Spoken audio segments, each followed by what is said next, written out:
하나님의 말씀을 교독하겠습니다. 고린도전서 11장 17절부터 22절까지 교독하겠습니다. 17절부터 22절까지입니다.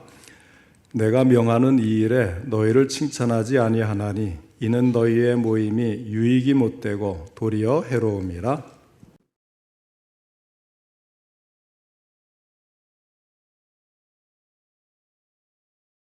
너희 중에 파당이 있어야 너희 중에 옳다 인정함을 받은 자들이 나타나게 되리라.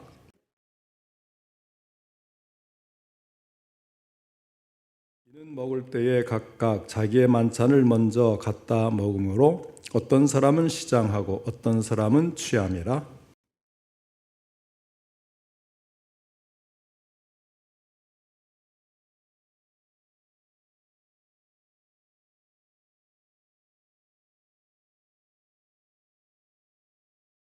아멘. 이 시간에는 유익한 모임이라는 제목으로 함께 말씀을 듣겠습니다. 먼저 하나님께 기도드리겠습니다. 하나님 아버지, 오후에도 우리의 예배를 받으시며 귀한 말씀 주시니 감사를 드립니다. 전할 때도 들을 때도 성령님 함께 하시고 도우셔서 말씀으로 주신 뜻을 깨닫고 우리에게 요구하시는 것이 무엇인지 분명히 알아 삶으로 실천할 수 있도록 도와주시오. 예수님의 이름으로 기도하옵나이다. 아멘. 오늘 읽은 본문 고린도전서 11장 17절부터 22절까지의 내용은 주의 만찬에 대한 고린도 교회 성도들의 잘못된 이해를 바로 잡아주고자 하는 사도 바울의 편지 내용입니다. 지금부터 1970여 년 전이 되겠지요. 그때에 고린도 교회가 개척된 고린도라는 도시에는 친한 사람들이 서로 모여서 식사를 하는 그런 일들이 빈번한 관습이었습니다. 그 당시 고린도에 사는 사람들은 만찬을 열기 위해서 공동으로 기부금을 내기도 했다고 합니다. 그러니까 이 사회 풍속이 자연히 고린도 교회의 성도들에게도 이어지는 거죠. 그래서 고린도 교회 성도들은 성도의 교제를 위해서 아가페 밀, 그러니까 애찬을 하는데 그 애찬의 이름을 아가페 밀이라는 게 음식이거든요. 아가페는 하나님의 사랑이고, 그러니까 이 사랑의 음식, 만찬 뭐 이렇게 되는 거죠. 아가페 밀이라는 이름으로 이제 애찬을 즐기는 그런 풍습이 고린도 교회에 있었던 겁니다.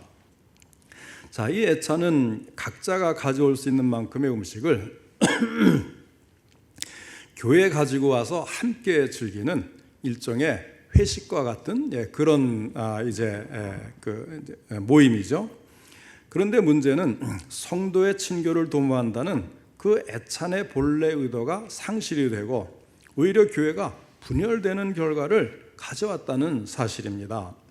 고린도 교회 교인들은 만찬을 같이 먹는 전통을 실시하는 가운데 각자가 가지고 온 음식을 먼저 온 사람들이 자기들만 먹음으로 해서 가난한 사람은 시장하고 부자는 배가 부르게 먹고 마시며 취하기까지 했다는 거예요. 가난한 사람 중에는 노예도 있을 수 있고요. 또 자유인이지만은 하루 종일 일하고 벌어야 노동을 해야 먹고 사는 그런 사람들이 있는데 그들은 자연히 이 시간이 좀 늦어질 수밖에 없잖아요. 그러니까 자유인들, 돈 많은 사람들은 잔뜩 준비해서 자기들이 마음껏 시간을 조절할 수 있으니까 일찍 와서 먹는데 자기들끼리만 다 먹어버리고, 그 다음에 이제 가난한 사람 또는 심지어 노예, 종 이런 사람들은 늦게 와서 하루 종일 일하고 와서 배가 쫄쫄쫄하고 이제 소리가 날 정도로 굶었는데 먹을 게 아무것도 남질 않는 그런 상태를 만든 거예요. 그러니까 앞에 사람들은 먹었지요. 또 포도주 같은 이런 음료수도 있으니까 취하죠. 자, 그로 인해서 고린도 교회는 가난한 자와 부자로 패가 갈리게 된 겁니다. 그러므로 사도 바울은 고린도 교회 성도들에게 편지로 가르치기 위해서 글을 써서 보냈습니다. 17절 말씀입니다. 내가 명하는 이 일에 너희를 칭찬하지 아니하나니 이는 너희의 모임이 유익이 못되고 도리어 해로움이라. 유익되자고 모인 모임이 서로에게 상처를 주고 해로운 게 됐다는 거예요.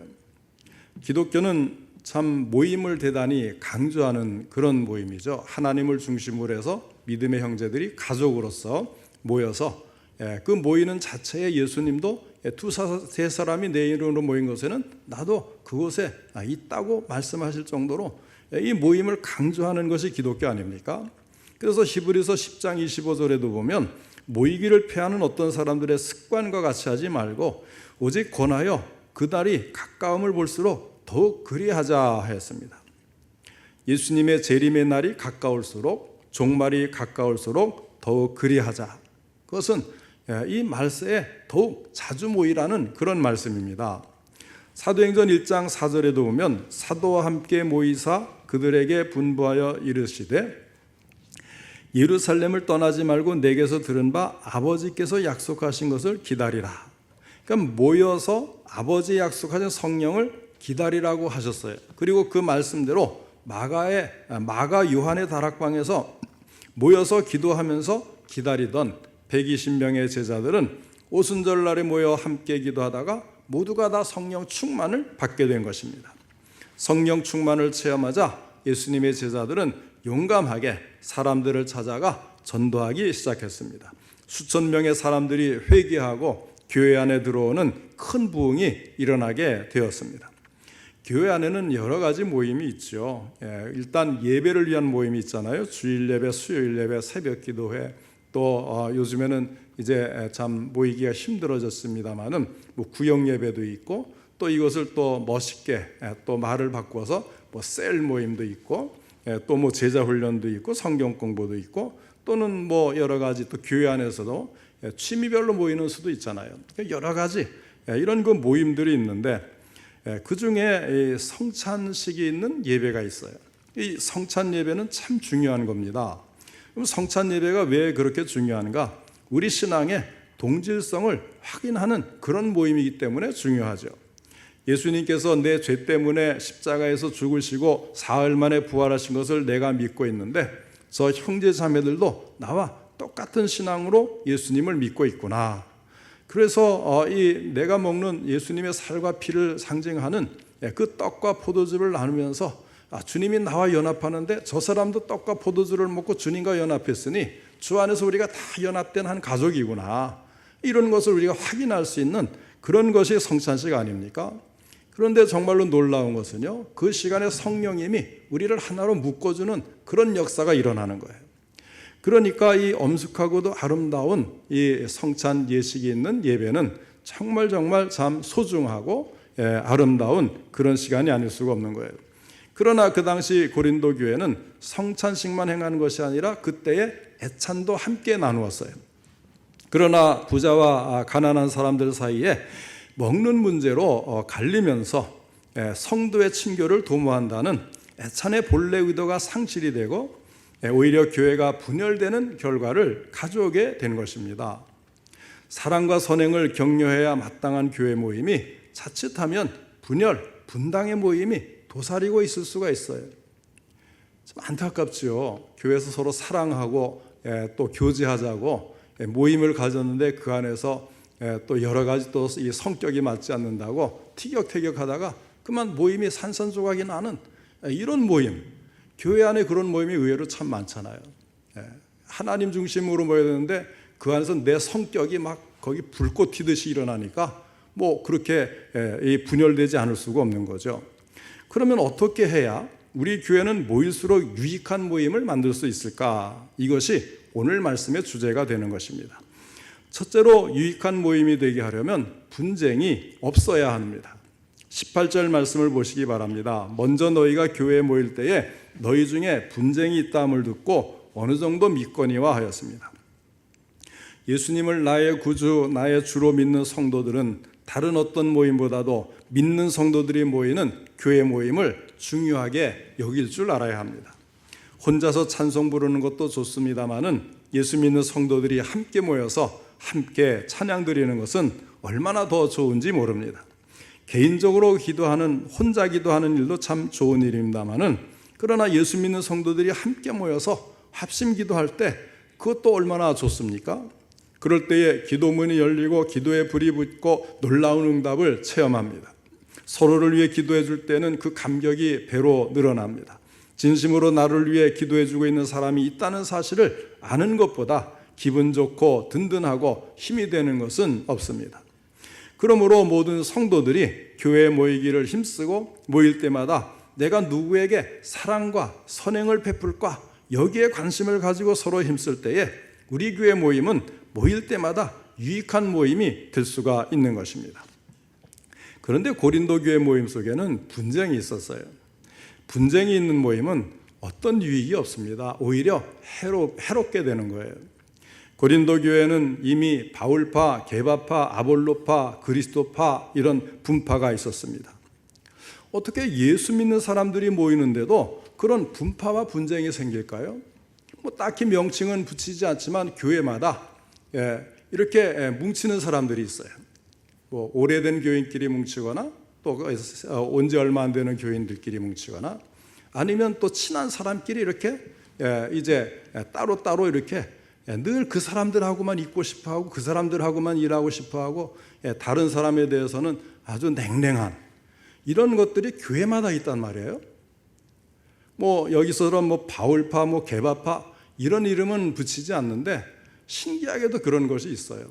또 어떤 곳에는 이제 금요일 날 저녁에 그 심야 기도를 한다고 모이는 사람이 얼마 안 되잖아요. 그런데 그 사람들끼리만 또 친하거나 아니면 또 거기 모여가지고 또 분쟁을 하거나 왜 이런 일이 교회에는 너무나도 많이 발생할까? 교회 모임이 예수 그리스도가 중심이 되지 않고 사람 중심이 되면 반드시 분쟁은 생기기 마련인 것입니다. 그럼 어떻게 우리가 분쟁하지 않고 모일수록 사랑과 선행을 격려하면서 은혜를 충만히 받는 교회가 될 수 있을까요? 어떤 사람이든지 사람 중심이 되지 말고 예수 중심의 모임을 가지면 그렇게 될 수가 있는 것입니다. 예수 중심의 모임이 뭐예요? 이 모임의 주인은 예수님이시다. 이 중심이 예수님. 내가 아니고 저 사람도 아니고 내가 친한 사람도 아니고 모임의 중심은 예수님이시다. 이런 생각으로 모이는 거죠. 그리고 모일 때마다 예수님이시라면 지금 이 일을 어떻게 대처하실까? 어떻게 처리하실까? 어떻게 생각하고 어떻게 하실까? 그래서 성경 말씀에 근거해서 생각하며 행동하는 거예요. 그런데 사람 중심이 되다 보면 친한 사람끼리 편들어서 잘못된 말도 이렇게 옹호하고 그러다 보면 이 모임은 정의롭지 않다 그러면서 또 일어나고 이렇게 여러 가지 일들이 정말 사람끼리 부딪히는 일은요 참 마귀 같은 딱이 딱 좋은 거예요. 그래서 이 분을 품어도 해가 질 때까지 품지 말라. 왜 그렇습니까? 그 사이에 마귀가 틈타기 때문에 너무너무 좋은 먹잇감이 되는 거예요. 나는 아니다 생각하지만 사실은 그것이 정말 마귀가 틈을 타고 마귀가 이용해 먹고 나는 거기에 이용되는 거죠. 자, 예수님이 세상에 오신 목적을 스스로 무엇이라고 하셨습니까? 마가복음 10장 45절에 보면 인자가 온 것은 섬김을 받으려 함이 아니라 도리어 섬기려 하고 자기 목숨을 많은 사람의 대속물로 주려 함이니라 하였어요. 예수님은 항상 다른 사람을 섬기는 데 관심이 있으셨습니다. 자기 목숨까지 다른 사람을 섬기는 데 주시기 위해서 오신 분이에요. 그러니 나를 믿는 너희들은 이렇게 살아야 마땅하다 하시면서 하신 그 말씀이 무엇입니까? 마가복음 10장 41절로 44절에 보면 예수께서 불러다가 이르시되 이방인의 집권자들이 그들을 임의로 주관하고 그 고관들이 그들에게 권세를 부리는 줄을 너희가 알거니와 너희 중에는 그렇지 않을지니 너희 중에 누구든지 크고자 하는 자는 너희를 섬기는 자가 되고 너희 중에 누구든지 으뜸이 되고자 하는 자는 모든 사람의 종이 되어야 하리라 하셨습니다. 세상에 믿지 않는 사람들은 다른 사람을 주관하고 권세를 부리는 것이 성공일 줄로 압니다. 그래서 사람들은 권력의 자리에 앉기 위해서 수단 방법을 가리지 않는 거예요. 그러나 예수님 말씀하시기를 섬기는 자가 되라, 모든 사람의 종이 되라 하셨거든요. 가정과 교회와 나라에 주장하는 사람이 많으면 분쟁과 분열이 많아집니다. 그러나 예수님 말씀대로 섬기는 자가 되고 종이 되고자 하는 사람이 많을수록 우리의 가정과 우리의 교회와 우리의 나라는 화평한 사회, 살맛 나는 공동체가 될 줄로 믿으시기 바랍니다. 자기 의견만 주장하면서 분열, 분쟁을 가져오는 것은 주님의 뜻이 결코 아닌 것입니다. 주님의 뜻은 자기 권리를 때로는 포기하고 손해를 볼지라도 섬기는 사람이 되라. 서로 배려하고 섬기는 사람이 되라. 오리를 가자고 하면 몇 리를 갑니까? 10리를 가줄 수 있는 거예요. 오리 가자고 하니까 그래 선심 써서 딱 오리만 가주는 이게 아니고 10리 기꺼이 같이 갑시다. 20리 그것도 갑시다. 이런 마음을 가져야 된다는 거죠. 오른편 뺨을 때리는 사람을 만났으면 왼편 뺨도 맞을 수 있는 그런 여유 있는 사람이 되라는 거예요. 그러면 살아계신 우리 주님이 그런 사람을 큰 인물, 뛰어난 인물로 써주시겠다는 그런 약속이에요.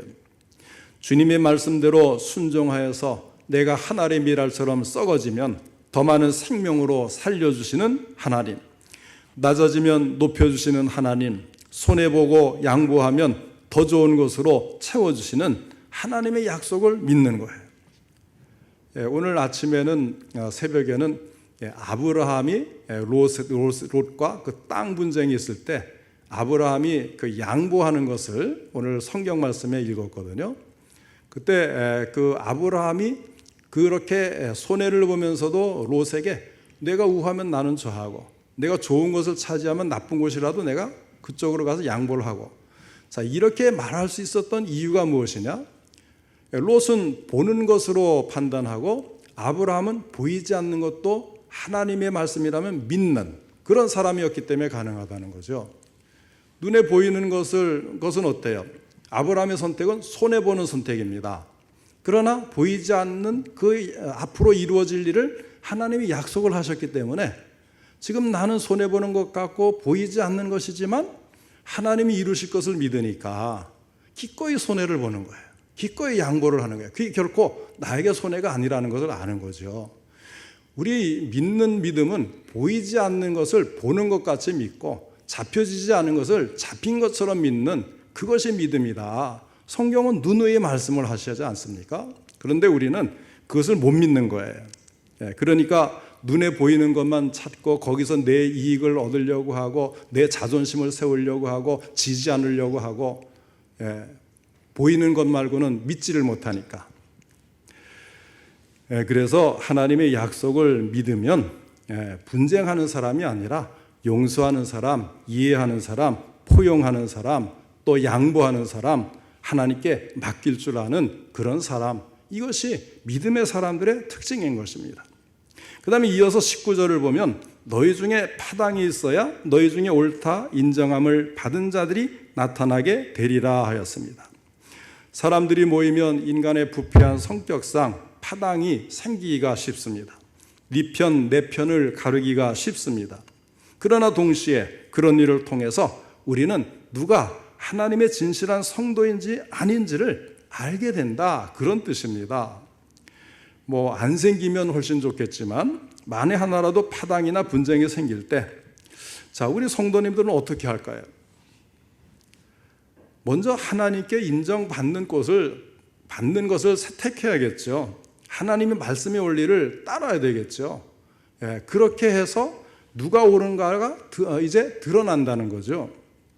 분쟁의 위험이 있는 사람들의 모임, 교회의 모임 속에서 어떻게 살아야 하나님께 인정받는 성도가 될 수 있을까요?